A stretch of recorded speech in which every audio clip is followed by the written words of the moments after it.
কেমন কাটছে আপনার? কেমন কাটছে? কেমন কেমন কি দেখছেন আপনি হাইলাকান্দি এই যে নির্বাচনের প্রাককালে যে এত বিশাল আয়োজন? শুধু হাইলাকান্দি নয়, আমাদের কাছে যা ফিডব্যাক, কংগ্রেস দুর্ধর্ষ রেজাল্ট করবে এবং আমরা প্রচণ্ড আশাবাদী যে মন্ত্রিসভা করার জন্য যা রিকোয়েস্ট আসন সংখ্যা দরকার তা আমরা ছাপিয়ে যাব।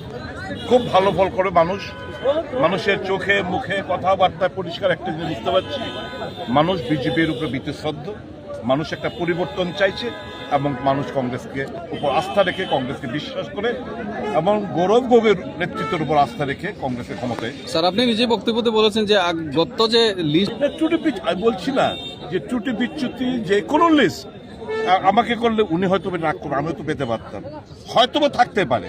আপনি হয়তো শব্দ না, আমাদের হয়তো ত্রুটি বিচ্যুতি না, আসামের বিভিন্ন প্রান্তে দেখা যাচ্ছে যে অনেক খুবই দল ত্যাগ করছেন। সে কোনো কিচ্ছু হবে না। পাঞ্জাই শেষ কথা, হাত চিহ্ন হাত প্রতীকী শেষ কথা।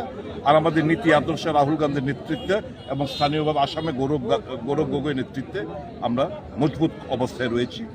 হিমন্ত কি ভয় পাচ্ছেন গৌরব গগৈকে? হিমন্ত কি ভয় পাচ্ছেন গৌরব গগৈকে? ভয় পাচ্ছেন কে ঘাবড়ে গেছেন এটা আমাদের ব্যাপার নয়। আমরা মানুষের সাথে আমরা কাজ করব, আমাদের দৃঢ় প্রত্যয় নিয়ে আমরা কাজ করতে চাইছি।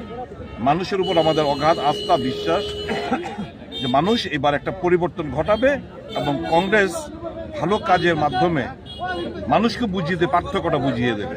বিজেপি দাবি করছে 95। আমি তো প্রথমেই বললাম যে মন্ত্রিসভা করতে যা লাগে তার থেকে অনেক বেশি।